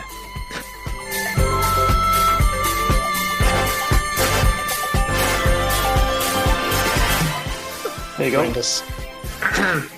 Yeah, that's official canon now. That if whenever there's a quote being read out, Cameron, you have to do it in that voice. All right, okay. That was the best there is, the best there was, and the best there ever will be. by Mr. Bret Hitman Hart, the world's most bitter man, ongoing. He's so bitter. Wrestling's Morrissey, which makes more sense than anyone ever. Wrestling's Morrissey. Oh my God. He is. Morrissey's book as well is a long rant that has no chapters at all or anything like that. And this book is an absolute slab of a thing. Thanks to my mate Johnny, by the way, for having a clear out of his house and giving me this for free. Oh, well done. That's beautiful. Yeah. So the Battle Royal. Yep, I refuse to type out the names of everyone in this match. Everybody coming out with their names and music. I have. No. You sad bastard. Can we also point out, have we done, sorry, I was distracted by the book. Have we done the Nasty Boys promo yet before this? Yes, we just said it sucked. No, but have we mentioned that I think it's SAGS seems to be comparing the Nasty Boys tour around Europe to the Holocaust? I must have missed that. I missed that, unfortunately. Listen, Gene, when has there been a more tragic event happening in Europe than the Nasty Boys coming to town? Never. Oh, there's been a plague here and there. Some cat named Adolf raised a little hell around here, but never nothing like the Nasties coming to town. You are suggesting that your wrestling career in Europe is more devastating than the Holocaust. That's quite timely. That's quite timely with WWE using footage from Auschwitz. Yeah, well, exactly. I can't imagine the pit stop is a very nice move to take. You know what I mean? No. Well, I think more people would be willing to take that than the Doomsday Device by the looks of it. That's probably fair. I thought, I naturally assumed I'd written out Davey out last because he's England's favourite son, apparently. Oh no, The Undertaker's out last. Oh no, Piper's out last. Mm-hmm. And we also mentioned, by the way, before we begin, that Mel Phillips announced this as one fall. Yes, because he's a fucking idiot. And can we just announce Mel Phillips has never done anything wrong in the history of wrestling? We've already covered that, Al, at the beginning. Al. Thank you, drunk Al. Yeah. Sweet. I wasn't here for the start, but I'm surprised they actually show him on the network, because there is some versions, like WrestleMania 3, there's a version where they try to cut him out as much as possible, yeah. Do you think it's just the fact that people don't really care because he's pretty much a nobody, and you really have to know about WWF history to actually know who he is? When the head of your company is a womanizing sex offender, then pretty much you can get away with anything. Mm-hmm. Come on, anyone with that moustache, Euan, would have to be innocent. Oh my god, that moustache. Oh no. What the fuck is he thinking? What was that tweet? It was like, that's a bold move to come back and claim you're not a rapist with that moustache. Exactly. It's like, it's strong, like he's come back with a look like he should have a top hat and be tying women to railway tracks. Yes, he's basically it's part of his Dick Dastardly cosplay. I joked on Twitter about how it sounds like he should be shouting about Peter Parker to get more pictures of Spider-Man. I just want to sort of rewind just a second about the Bret Hart thing. Now, I think the whole of the summer is very much an exaggeration, but Smith appears to have a month off. He doesn't seem to have wrestled since about July 20th before SummerSlam. So he had about a month off, but to say the whole of summer is an exaggeration. There you go. Well, do we trust Alan or do we trust Bret Hart? I don't think I trust Alan, probably. You say me, I'm checking the internet, so it's the internet rather than me. But still, Jesus, okay. Well, I think we've got Bret Hart, as far as I know, is not currently 3 pints deep.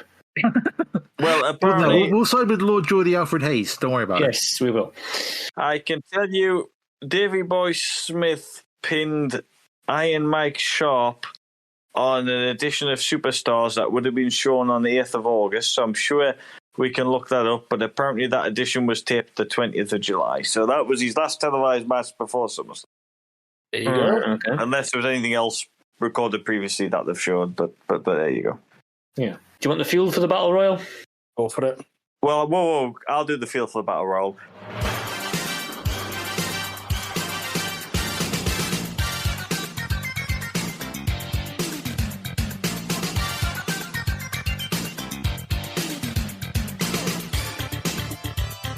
Every wrestler you've seen tonight, plus Typhoon and Piper.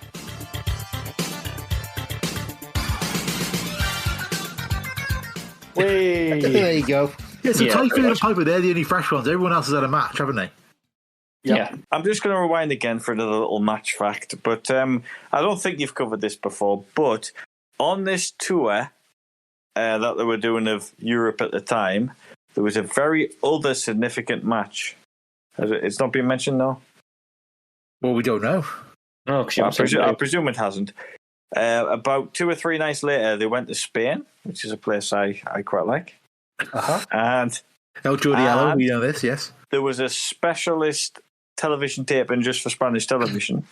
Okay. Where the main event was Tito Santana versus The Undertaker. Right. And on this event was The Undertaker's first televised loss.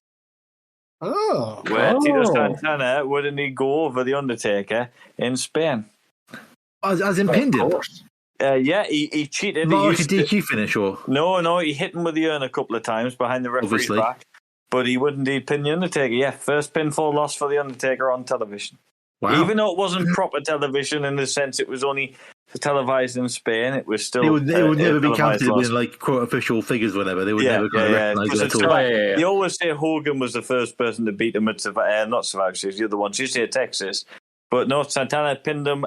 Warrior pinned him at house shows, I think, previously. But for television, it was on this tour. Santana would beat him in Barcelona, Spain. Yes.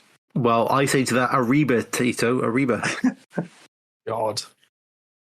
Wow. So, this is a battle royal. Yes, that's a thing. There's a lot of people going to the outside of this. Yep, there's also a quote from the Brain, which absolutely killed me at the time. Only in the WWF would you get 20 men fighting over a teapot. Yeah. Yes. Also, there was at one point, Jannetty gets eliminated and Brain just goes, doesn't matter. Yep. So it's like he just sums up Marty's Jannetty's like career for the next however long. At that point, he sums it up in one go. It doesn't matter. I think Marty Jannetty's career. Oh, Cameron gone again. No, he's just describing it. No, that was the word he was using. That was it. Oh, nice. I liked it.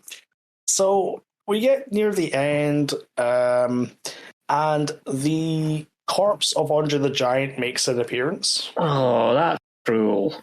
Can we not do the final four? I remember being Davy Boy, Mountie, Typhoon, and Bossman. Yep. Yeah, because just to point out, Hogan gets eliminated by Earthquake. Can you guess what he does? Can you guess what he does once he's eliminated by Earthquake? Not in this match. I'm very confused. Are we in Royal Rumble? No. I'll cut that out. I'll make myself sound fine. Duggan gets eliminated. Can we all guess what Duggan does once he gets eliminated? He takes his 2x4 mattress backstage with his Union Jack flag. Jesus, I've caught Phil's thing now. There you go. Stars and Stripes and says hole. You're nearly right. He gets his 2x4, he goes back into the ring, hits Earthquake with it, and then eliminates him. Of course he does. That's what he does, Alan. Yeah. Piper eliminates Flair and spits on him. Good. That's when Bobby Heenan's like, Flair's got the right idea. No one wants to win that teapot. Just he wants to go home and get on the town. It's like, okay, cool. That's just completely ruined the win of this match then. Duggan will win it and fill it full of jelly something, jelly sandwiches or something. He probably would try though, to be fair. But yeah, we're down to the last four of Typhoon, Mountie, Bossman, and Davy Boy. Yeah, and Bossman goes. Yes, he does. And him and Typhoon are getting into it, and then he just turns around and just palm strikes Typhoon's head off. Yes. No, it's the Mountie. Sorry, it's the Mountie. The Mountie comes in behind him, and Bossman just absolutely wellies him twice in the head. I don't know if Mountie done something to kind of annoy him, but he Well, I mean, this is two lawmen trying to work out who is the true law and order. So he just absolutely palm strikes him right in the face, and then then Mountie pulls the top rope and gets the Bossman out. Well, what I love is now you've got two heels against the face, and I just couldn't see the end coming because WWE have never done that ending before. Never, especially with two people with the same manager as well. Yeah. I mean, it'd be silly if the end of Royal Rumble '91 was two people from Jimmy Hart's faction against the big face, and that was the same finish. It would be silly with this. It would be well silly. But somehow, you know what, Alan? Somehow, Davey comes back. No. He does. He does. I know it's hard to believe. He ducks and eliminates Mountie. And then he puts out Typhoon and he wins. No. But then can't believe it. Both men get back in the ring and start wailing on Davey Boy. And who's there to save the day? Who of the remaining 17 men in the building could come and save the day? Out of all the people. Is it the guy with the Phantom of the Opera mask? Actually, no, he'd already gone home for the day. No, it is the shattered remains of one Andre the Giant. Just held together at this point by sheer will. I think sheer force of will gets him back down that aisle. I don't know for sure, again, I didn't research. I think it may be his last televised appearance in a WWF ring. It is, because he's beyond broken at this point. Now, my VHS conked out at this point, so I've never actually seen the end to this. Well, what basically happens is Andre comes out, scares away the heels. Bulldog starts to celebrate, and in celebrating, the urn falls to pieces. A big lump, it just falls off. Oh, great. The Royal Samovar Trophy just breaks it. I howled with laughter. I couldn't believe it. It was just this sums up the show altogether. The actual prize falls to bits. Falls to bits because it's basically a T-urn. It's ridiculous. One positive bit at the end, that bit at the end, I think Earthquake gets up, Davey Boy in a power slam, and when he lands it, the sound it makes just echoes through the arena. It's I'm going to put the noise in here because it just booms. It's Davey Boy's moment of glory in front of his own people, his own island. That's a terrible travesty. Now, I don't know the answer to this question, but did that teapot ever appear on WWE television again? Oh, God. Yeah, he carried it Owen Hart stole the whole thing for the Slammy Trophy from Davey Boy. You just carry it to the ring full of tea. It's not English, isn't it? Lord Alfred Hayes during this does say, the Samovar Trophy was given to Britain before the reign of Queen Victoria. And it's almost like it kind of descends into an almost Antiques Roadshow. Little bit. To be fair, Lord Al's probably about 3 crates in at this point, so he doesn't know where he is. They do point out, I can't remember what it is, they do point out as well that whoever wins it doesn't get to keep it, it just stays there.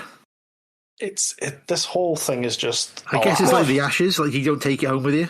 So next time I'm in London, I can go see the Samovar Trophy. Well, I'm going to Samovar Trophy. You have to win it in a battle royal. Yeah. You have to wrestle Mel Phillips for it. Dear God. And his associates. And Paul Glory Hole as well, yeah.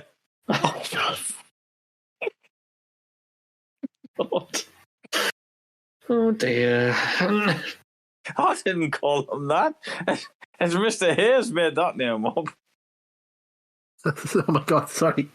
I was just Googling the location of the Samovar Trophy. Yeah, okay. And I came across a Reddit post where someone's figured out the lineage and the current holder of the Royal Samovar Trophy. Oh my God. Right. Who holds it currently? Is that like who beat David Wait. Before you say this, is this someone we could legitimately go and beat up? I'm not sure. We'll find out. I'm still at the top of it. So we got... so it was 191 the Royal Samovar Trophy. So I think it's only going to include house shows and matches that can happen in WWF. If the rest left can be with the trophy, they will have it. Matches going to be singles. One more time, match going to be tag matches. So Bulldog won. Yeah. 91. Bulldog ended up losing the trophy to Ric Flair at the Royal Rumble, January 92. Hogan then beat Ric Flair. I'm going to dispute that because I'm pretty sure he lost to Undertaker before that, but okay. Yeah. Hogan then beat Ric Flair at Superstars taping. There's a count-out finish, but there's still champions match with this title, brother. Yokozuna then took up the trophy off the Hulk to King of the Ring 93. Luger then won the trophy at SummerSlam 93. Of course. That's what the balloons and the streamers were for. He won the Samovar Trophy. Yokozuna wins it back at WrestleMania 10 to become the first 2-time winner, but then loses to Bret Hart on the same night. Yes. King of the Ring 94, Diesel then takes the trophy off Bret Hart. Wow. The real prize of King of the Ring is the Royal Samovar Trophy because it's royal, isn't it? Therefore, the King of the Ring should have it. Yeah. Then Razor Ramon gets it back at SummerSlam 94. Then JEFF JARRETT wins that trophy at the 95 Rumble. Right. And then Big Daddy Cool wins it for the second time on an episode of Raw. Only the second time the title changed hands on free TV. Diesel would not defend the title at King of the Ring as he was in a tag match, but did lose the title to Waylon Mercy on Superstar September 95. Oh, Waylon Mercy, my man. Who then, that was Fabio Vega. Is Fabio Vega got it next? No, because then that was Spivey's last televised match, and he would retire as the title holder. So the final Fabio Vega beat him after that, but the final holder of the trophy is Waylon Mercy. Brilliant. Right, I'm just gonna have a look to see. But I'm not happy with that. Well, I already think it's wrong in the first place, but I'm just going to... I'm happy with that. I'm happy with Waylon Mercy winning something. That'd be cool. I can deal with that. And where it actually is, I don't know, but we solved out who's the actual current champion, the holder of the trophy is. We've covered some ground tonight. But somewhere in a wrestling universe out there, Waylon Mercy is sipping tea. Out of his trophy. From his Samovar Trophy. How much is a Samovar anyway? I'm going to look up see how much it costs. Oh no! Samovar. We've descended down a right rabbit hole now. I don't care. I'm enjoying this. Okay, so I can get one here for £12 on eBay. 12. Oh god! Wow. I can't find any details on the actual Royal Samovar Trophy. There's like loads of them knocking about. It seems like they're quite £7-8 for one there. Yep. You can get one from the film From Russia with Love. Oh, jeez. We've gone off the rails here. So, David Boy celebrates, Gurley and Heenan say goodnight, and thus ends the Battle Royal at the Royal Albert Hall. Brought to you by the Daily Star. Brought to you by the Daily Star. Don't forget that. And Sky Movies Plus. And Sky Movies Plus. Back in the day when wrestling events were on Sky Movies. Yeah, so I'm sure that's WrestleMania 8 would have still been on Sky Movies Plus. They wouldn't be on their separate thing until WrestleMania 9 was the first one on Sky Sports, I think. Yeah, I didn't have Sky until 1993, so I would have missed all this. Oh, glory days! Where do we stick this show on the league table? The problem is with figuring out where it goes is, have we ever done another show that feels as house showy as this one? So I don't know what to compare it to. I mean, any WCW. Hang on. I just want to rewind something because right. So the Samovar Trophy was with Davey Boy Smith, right? Who beat him? Ric Flair. That's what the Reddit post said. Well, I'm afraid on the 20th of November 1991, The Undertaker pinned the British Bulldog. So the whole lineage is a farce. I'm sorry to indicate that to you. The Undertaker took it. I don't know where it went from there. I'm too drunk to work it out. I don't think I should work it out. But that's a project for tomorrow, surely, for you, Al. So, okay. The correct lineage of the Samovar Trophy. So the next, No, off air. Yeah. The next taping we do in a month's time. Whoa. If Taker wins it, right? Yeah. Was it not that Bulldog said he lost it in the 92 Rumble to Flair?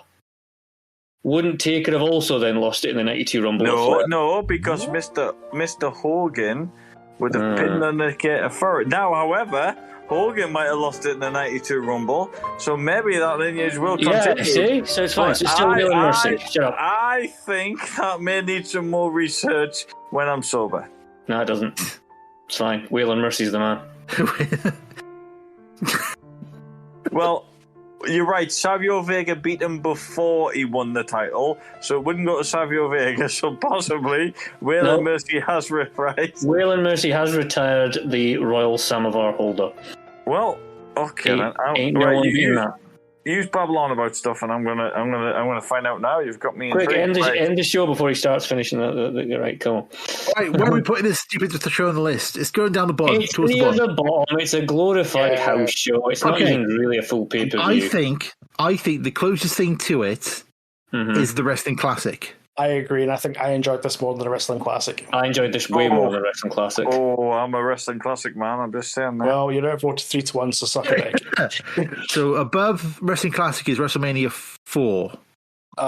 It's nowhere near as good as WrestleMania 4. No, it's not.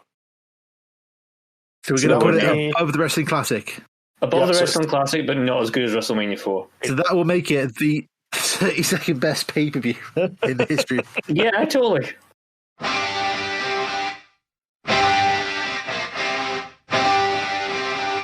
I do love that episode 1 is, not episode 1, sorry, but it's episode 1. WrestleMania 8 is still the highest ranking episode we've done. It shouldn't be that high, really, should it? Let's be honest with ourselves. Well, we've not found anything good. That is true. It would have been obviously default at the end of episode 1 all those years ago. We'd have default put it as the number 1 pay-per-view of all time. Yeah, it's true. So it's stuck there ever since. Just whilst we're on the subject, have we made a tribute to the greatest tag team of all time? We have. You've missed that as well. Oh, I'm sad about that, but they were the greatest tag team of all time. They were. Exactly. Imagine if Bushwhacker Luke had made up a tag team with the remaining Briscoe. What, as in Luke and Briscoe? Luke and Mark Briscoe. Oh yeah, hi. Well, that died in its arse. What are we doing next month? Well, I think it's my pick. It is your pick. It is, I think so. This is a show I've never seen. I had a choice in there, but I might change my mind. Right. I just need to rewind. Ric Flair would have beat Hulk Hogan for the Samovar. Hold on. Hulk Hogan would have won it back and was still in the same Royal Rumble situation. So we're assuming Flair came out with it at the Rumble. Is that right? Yes. So who beat Flair? So he's probably talking to himself right now. So I'm confused. I can still hear him. So. Hogan was supposed to be Flair at the house show, wasn't he? Right, I'll just continue myself. You talk amongst yourselves. Please, go on, what are you choosing? So I had put down, can't remember why, I had put down WrestleMania 18. X8. Yes, which is a show I've never seen. I've never seen it either. I've seen it. Yeah, that's cool. But I quite fancy continuing the London vibe. Oh. Because we've had the Battle Royal at the Royal Albert Hall. AEW's announced the kind of London show later in the year. Mm-hmm. I quite fancy doing, because we haven't done one like this for a while, NXT TakeOver London. Ooh. Right, I think I'm busy for the next episode, but anyway, see when it is. That's a shame, isn't it? So NXT TakeOver London. As in Samoa Joe versus Finn Balor? Yes. As in As in Finn Balor's really dodgy Jack the Ripper entrance. Yes. What a truly retro show you have done. 2015, though. It's about 8 years ago. Yeah, it's 8 years ago, but it is retro. I'm on to this now. Sid Justice, after you won a battle royal involving Hulk Hogan. What have we done? Beat them properly. What have we done? You have there, he's gone now. Hopefully he'll be so drunk he won't realise. Is this also the one with Bayley versus Nia Jax, where all the American fans went nuts because all the British fans were singing during the match? That is indeed correct. This also does contain. Hey, Bayley! Ooh. Yeah. No. This also contains the Revival versus Redacted and Enzo and Big Cass.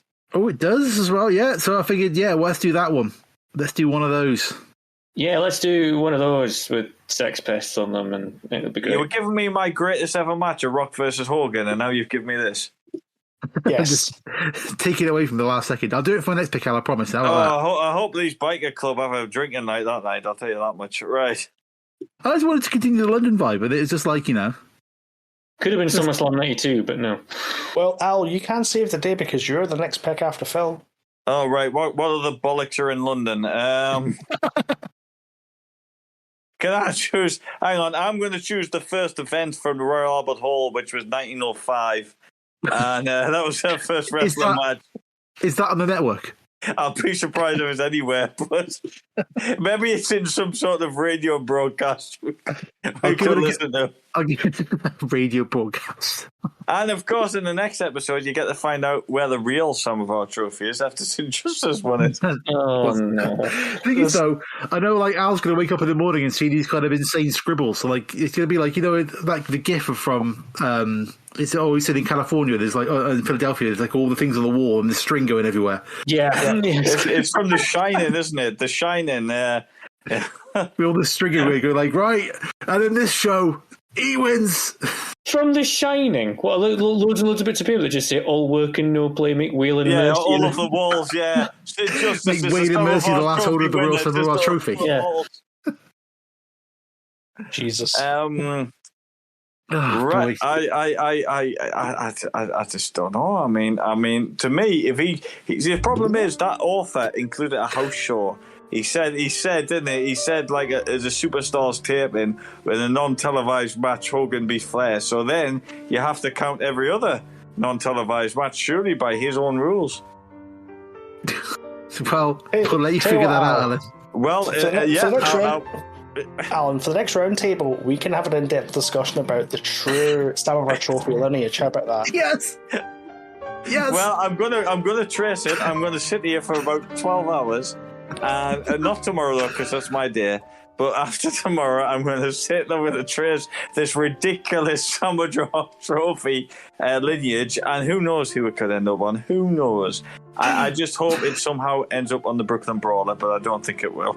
I have updated the description of the roundtable episode to say the true lineage for the Royal Sum of Our Trophy. This is the bit where, next month, Alan just comes on and triumphantly announced that the actual holder of the Royal Sum of Our Trophy is Kerrigan.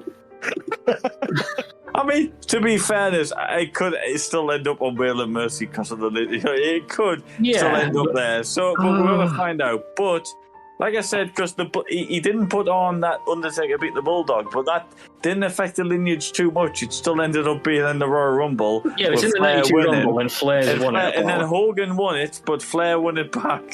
Or the other way around, no, but if Flair won it and Hogan won it back, whatever. It was still following that lineage for a bit, but I have found out that Sid Justice won a Battle Royal. So in which case, it is with him, and after that, we do not know where it went. Sid Justice. Welcome back to Wrestling History with your old dad, Al. And I think on the next podcast, I maybe shouldn't have 3 pints beforehand. But anyway, it is what it is. We'll discuss that in your end-of-year appraisal, I think, more than anything else. Yeah, it might not be might be for the best. But 8 Ball and the rest of the DOA said I had to come for a drink, so I did. DOA? Oh my god! The joke is, I can't tell if he's lying or not. I mean, that's legitimately where I've been tonight. Legitimately where I've been. Is your blicker name Hot Sauce? I had to pop in for a friend, and then he said, "Get another pint." So I thought I better have another pint, otherwise I get stabbed. So I had another pint, and then I better come home. I snuck away. Like the is Ripple Man. 8 Ball's biker name, or has he got like another actual name, or is he actually called 8 Ball? He's called something Harris, isn't he? What's he called? Ron Harris or Don Harris? One of the two. I feel like we're recording evidence for trial now. Anyway, next month, NXT TakeOver London. Yes. Okay.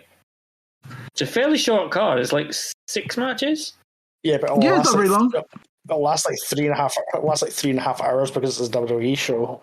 It kind of felt like the in your house kind of style, 2 hours or something kind of length, weren't they? Yeah.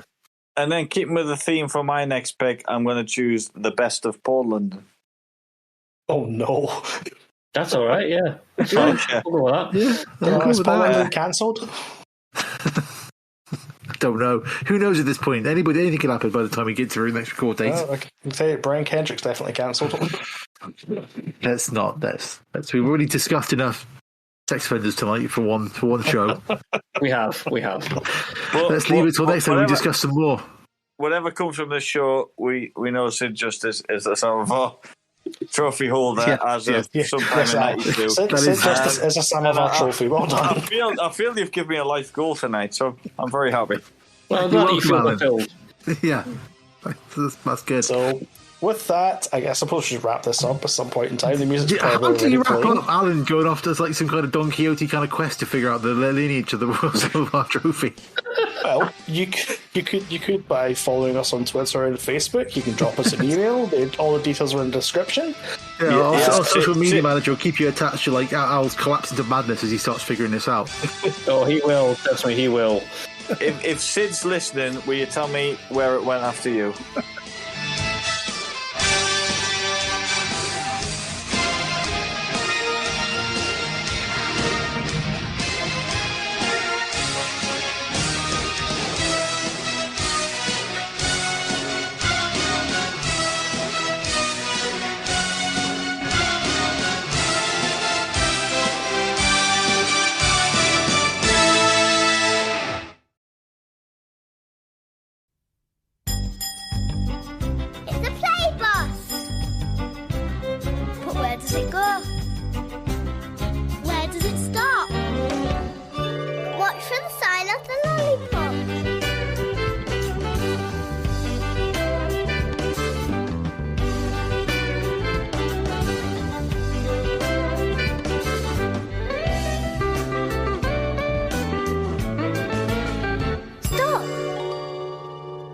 Show him how to ring a few bells. Higher!